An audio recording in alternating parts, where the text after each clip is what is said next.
A Federico Andreu quisiéramos hacerle una pregunta por las características que ha tenido esta modalidad de violencia en el país, es decir, cómo se ha comportado, si podemos hablar de unas tendencias de este crimen, y también por dos preguntas que nos hacemos permanentemente: ¿quiénes han sido los responsables de este crimen en Colombia? ¿A quién se le puede imputar esta responsabilidad? ¿Y cuál ha sido el perfil de las víctimas de la desaparición forzada, si es que se puede hablar de un perfil de víctimas? Bueno, muchas gracias. Es complicado uno tratar de contestar esa pregunta, y todavía que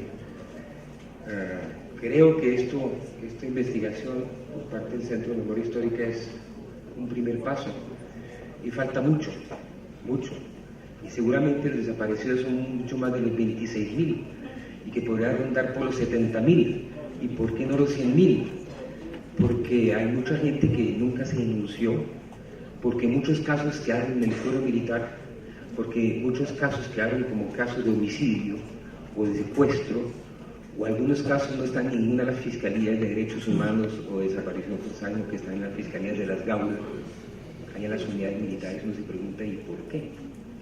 Pero bueno, uno podría tratar de esquematizar los diferentes periodos, pero lo que sí es cierto es que a lo largo desde 1970 hacia acá, el principal, casi fundamental responsable son los agentes del Estado, la fuerza pública, las fuerzas militares, la Policía Nacional y en el pasado el DAS, y en particular los servicios de inteligencia militar, y en particular en su momento la 20ª Brigada, la misma que desapareció la niña Erika Bautista, o a la negociadora de paz del 89, Amparo Tordesillas. Son lo fundamental, y siguen siendo lo fundamental, que es lo más preocupante.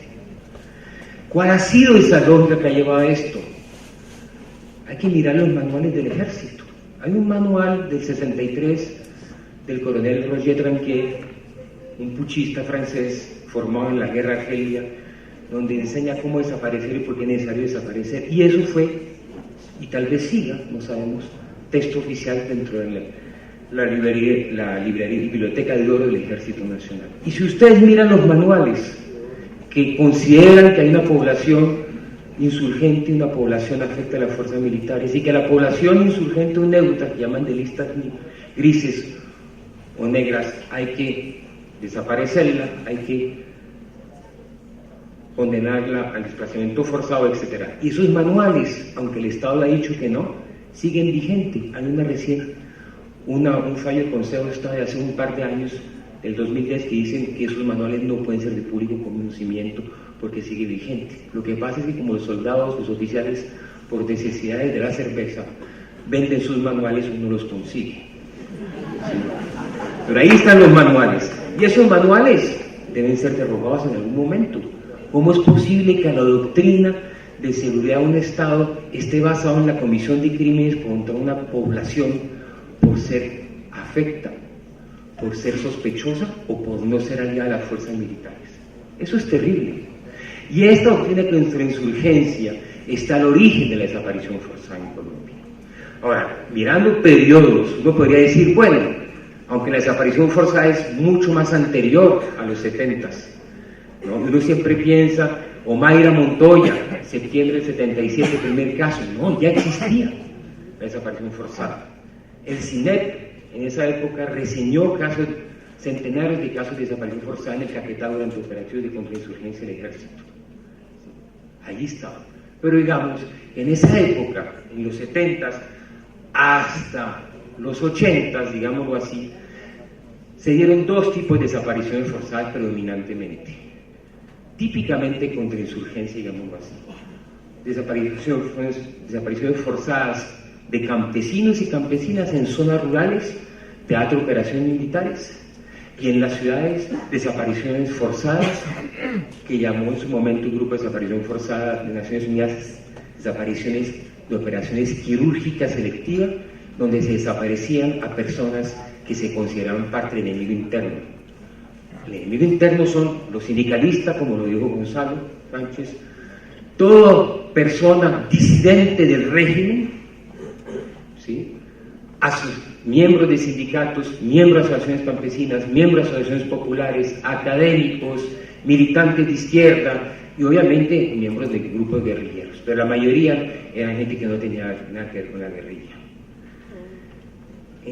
A partir de los 80 hacia los 90, todos sabemos que irrumpió algo, que ahora la palabra está muy de moda, pero la han vulgarizado, la guerra sucia. Después del famoso informe del 82-83 del MAS del Procurador General de la Nación, después de las tentativas de paz del 83-84 de Betancourt, empieza a irrumpir la guerra sucia. Siglas paramilitares que en realidad eran los servicios de inteligencia, como se ha probado muchas veces en muchos procesos judiciales y disciplinarios, empiezan a practicar la desaparición forzada. Y la lógica también es otra, acabar con las posibilidades de procesos de paz. Por eso desaparecen Amparo Tordesillas y mucha gente europea, ¿sí? Y eso es otra lógica. Y al mismo tiempo empieza a surgir una nueva lógica, es el progresivo expansionismo del fenómeno paramilitar, auspiciado por las fuerzas militares y en particular la 20ª Brigada de Inteligencia y Contrainteligencia. Y empiezan a aparecer cada vez más zonas donde los grupos paramilitares, no con la tolerancia, sino con la participación activa de fuerzas militares, empiezan a desarrollar verdaderas operaciones de control, de copamiento de territorio de población y de desaparición de todo lo que fuera en contra, líderes campesinos, líderes sindicales, y el Magdalena Medio se vuelve en particular un laboratorio de desaparición forzada.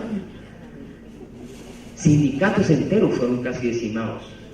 El caso de Sutimac, Puerto Nare, en menos de 5 años, entre asesinatos y desapariciones, borraron 5 directivas sindicales. Y siguió.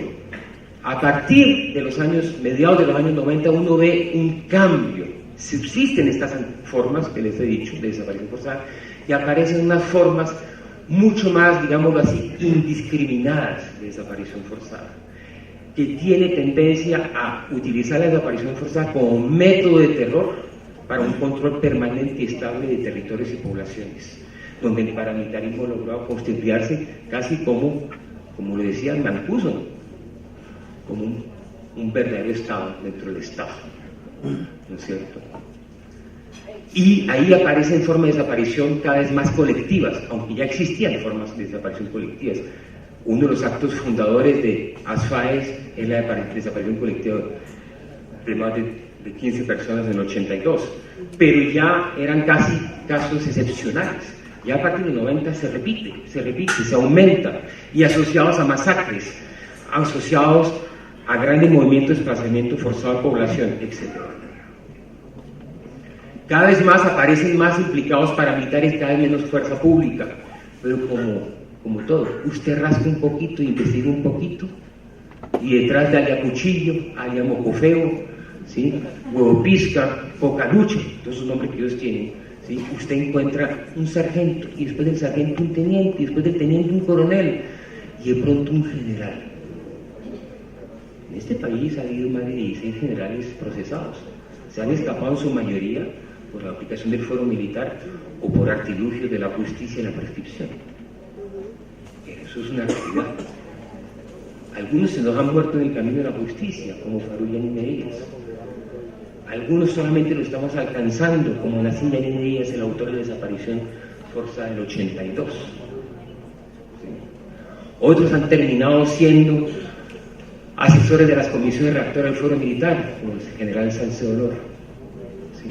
Uno de los casos pocos casos donde se encontró vivo, un desaparecido en una instalación militar después de 3 meses de desaparición forzada. A partir, y empieza, la modalidad siguió con bajas, picos, todo eso se puede mirar, es difícil contarlo en pocos minutos, pues periodos electorales, me quedan solamente 2.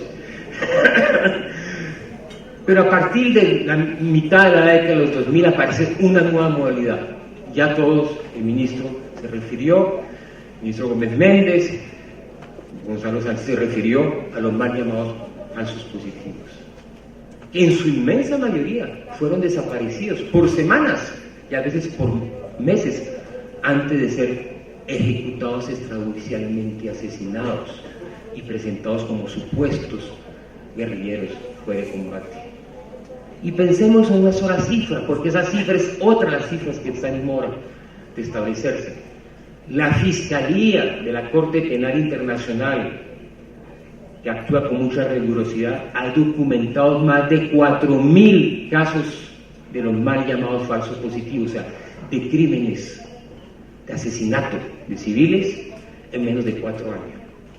La cifra puede ser el doble, no sabemos. Seguramente muchas organizaciones no gubernamentales han documentado hasta 7.000 casos. Y eso fue una nueva forma de desaparición forzada. Y la desaparición forzada ha seguido. Aunque yo solamente hice esta pequeña investigación de 13 casos, hay un caso que va más allá del 2010 para recordar que aún sigue, es el caso Sandra Viviana Cuellar, ambientalista desaparecida en el 2011. Y todos los días hay nuevas, no pasa semestre o mes sin noticias de nuevos desaparecidos, forzados. Las víctimas han permanecido siempre las mismas, más o menos, cambian los momentos, más de uno, más de lo otro, pero son todos aquellos que han sido considerados enemigos por un sector dentro del Estado, que son las fuerzas militares o los grupos de inteligencia. Me dirán que solamente, y la guerrilla, aquí sí la guerrilla ha desaparecido, pero la guerrilla no desapareció mucha gente, no es porque sean más buenos o más malos los unos los otros, es que porque la práctica privilegiada ha sido el secuestro, por otros motivos. Hay casos, aquí a menos de 20 kilómetros detrás de estos cerros, en el municipio de La Calera, kilómetro 14, hace 14 años desaparecieron los esposos Angulo, que siguen desaparecidos. Pero eso no es, eso es, en términos de volúmenes, de prácticas históricas, es el Estado, los agentes del Estado que han sido responsables de la inmensa mayoría, la casi, por algunos porcentajes, totalidad de las víctimas de desaparición forzadas. Muchas gracias.